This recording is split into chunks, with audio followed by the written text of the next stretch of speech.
Hello friends, आज आपण पाहणार आहेत 2.2 स्टोरीज ऑन स्ट्रिंग या पाठावरील क्वेश्चन अँड आन्सर पाहणार आहे. वर्ग आहे 6वी, विषय आहे इंग्रजी.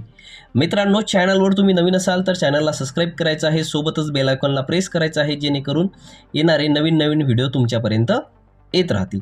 तर चला मग सोडूया प्रश्न क्रमांक पहिला. Question number C, read the text and complete the following chart. बघा मित्रांनो, काय विचारलेलं आहे आपल्याला इथं. Read the text and complete the following chart. आपल्याला टेक्स्ट वाचायला सांगितलेली आहे, म्हणजे लिहिलेलं काय आहे ते वाचायला सांगितलेलं आहे आणि हा चार्ट कंप्लीट करायला सांगितलेला आहे. बघा काय आहे, कठपुतली. कोणतं स्टेट आहे? राजस्थान.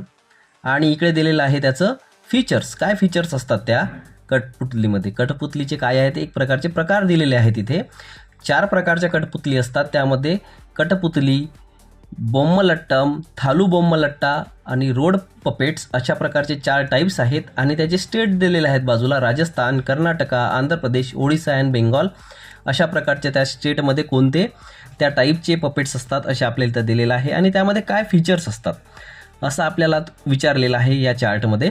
बघा, तुम्हाला याचं उत्तर इथं मी सविस्तर दिलेलं आहे. ते उत्तर तुम्हाला पाहून लिहायचं आहे आणि लक्षात ठेवायचं आहे. आणि याची चित्रसुद्धा इथं मी तुम्हाला दिलेले आहे. काय होईल, हे चित्र पाहून तुम्हाला याचं उत्तर व्यवस्थित लिहिता येईल. त्यामुळे तुम्ही हा व्हिडिओ पॉज करून व्यवस्थित वर्ड अँड वर्ड इथे तुम्ही या प्रश्नाचं उत्तर लिहू शकता.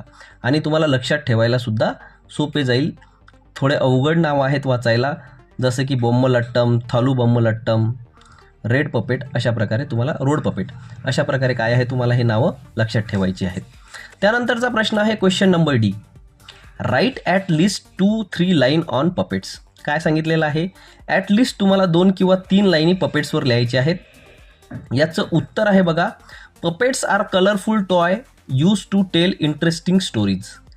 दे entertain people to teach moral values. India has many famous puppet tradition in different state. अशा प्रकारे तुम्हाला याचं उत्तर लिहिता येईल मित्रांनो. त्यानंतरचा प्रश्न आहे क्वेश्चन नंबर ई. काय आहे? Write the plural form of the given word. तुम्हाला काही शब्द दिलेले आहेत, त्याचं काय विचारलेलं आहे तुम्हाला? प्युरल फॉर्म्स विचारलेले आहेत. पपेटचं इथे पपेट्स, शोचं शोज, स्टोरीचं स्टोरीज, ट्रॅडिशनचं ट्रॅडिशन्स, पिक्चरचं पिक्चर्स आणि लेसनचं लेसन्स. अशा प्रकारे तुम्हाला याचं ॲन्सरसुद्धा लिहिता येईल मित्रांनो. सोबतच व्हिडिओला लाईकसुद्धा करायचं आहे बरं का. क्वेश्चन नंबर एफ बघा. क्वेश्चन नंबर एफमध्ये काय दिलेलं आहे? Introduce yourself as a puppet is introducing you. बघा काय आहे? Hello, I am Rahul. काय आहे? Hello, I am Rahul. I am 11 year old. I study in class. I like drawing, reading book and playing cricket. Thank you. अशा प्रकारे काय केलेलं आहे आपण? पपेटचं एक तुम्ही जर पपेट म्हणून स्वतःला प्रेझेंट करत असेल, इंट्रोड्यूस करत असेल, किंवा तुम्ही पपेट काय करत असेल, प्ले करत असेल किंवा त्याच्यासोबत खेळत असेल, तर तुम्ही काय बोलाल अशा प्रकारचं इथं कन्व्हर्सेशन आहे. स्वतःबद्दल सांगत आहे ते तुम्हाला इथं दिलेलं आहे. तुम्ही तुमचं नाव टाकून ही स्टोरी किंवा हे पॅरेग्राफ कंप्लीट करू शकता. अशा प्रकारे तुम्हाला याचं उत्तर लिहायचं आहे. त्यानंतर आहे क्वेश्चन नंबर जी. काय आहे? Question number G. Read the word beautiful, wonderful, careful and find other word having the suffix ful. बघा काय करायचं आहे तुम्हाला असे शब्द शोधायचे आहे ज्याचं सफिक्स, ज्याच्या शेवटी फुल आलेला आहे. FUL. बघा कोणते आहे मग? Helpful, joyful, colourful, useful, peaceful आणि थँकफुल. या व्यतिरिक्तही तुम्हाला जर काही शब्द आठवत असतील तर ते तुम्ही शब्द इथं लिहू शकता. अशा प्रकारचे सफिक्स लावलेले शब्द मी तुमच्यासमोर इथे दिलेले आहेत. याचं उत्तर तुम्हाला अशा प्रकारे लिहिता येईल मित्रांनो. त्यानंतरचा प्रश्न आहे बघा, question number H. Underline the F sound from the following words. The letter in the bold produce the F sound. बघा काय आहे, तुम्हाला काही शब्द दिलेले आहे आणि F साऊंडला काय करायचं आहे तुम्हाला? अंडरलाईन करायचं आहे. जसं की फेअर, कफ, फोनिफिक्स, टफ आणि सेल्फमध्ये जे F शब्द आहे त्याला काय करायचं आहे तुम्हाला? अंडरलाईन करायचं आहे. जसं की मी इथं तुम्हाला लाल अक्षरात दिलेलं आहे, त्याला अंडरलाईन करायचं आहे. त्यानंतर आहे क्वेश्चन, याच्यानंतरचा शेवटचा क्वेश्चन आहे बघा. काय दिलेलं आहे तुम्हाला क्वेश्चनमध्ये? Make a sentence of you own using the following word.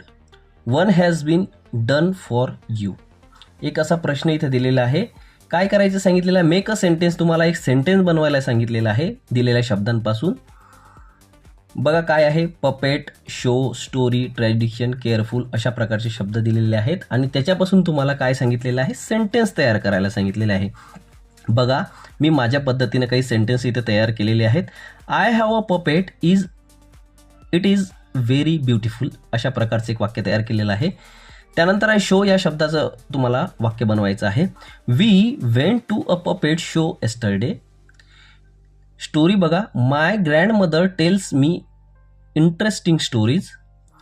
Tradition, puppet show are a part of our tradition. आणि नंतर आहे careful, you must be careful while playing with string. अशा प्रकारे काय करायचं आहे, तुम्हाला या शब्दापासून वाक्य तयार करायचे आहे. या व्यतिरिक्तही जर तुम्हाला काही वाक्य लिहिता येतील तुमच्या मनाने, तुम्ही ते लिहू शकता, कारण स्वतःच्या मनाने जर लिहित असेल तर ती चांगली गोष्ट आहे. हा व्हिडिओ तुम्हाला आवडला असेल मित्रांनो तर चॅनलला सबस्क्राईब करायचं आहे, सोबतच बेल आयकॉनला प्रेस करायचं आहे, जेणेकरून हे व्हिडिओ तुमच्यापर्यंत पोहोचत राहतील. आणि सगळ्यात महत्त्वाचं, व्हिडिओला लाईक करायचं आहे, कमेंट करायचं आहे आणि हा व्हिडिओ आपल्या वर्गमित्रांपर्यंत शेअर करायचा आहे. खूप खूप धन्यवाद. नवीन व्हिडिओ पाहण्यासाठी आमच्या चॅनलला नक्की सबस्क्राईब करा.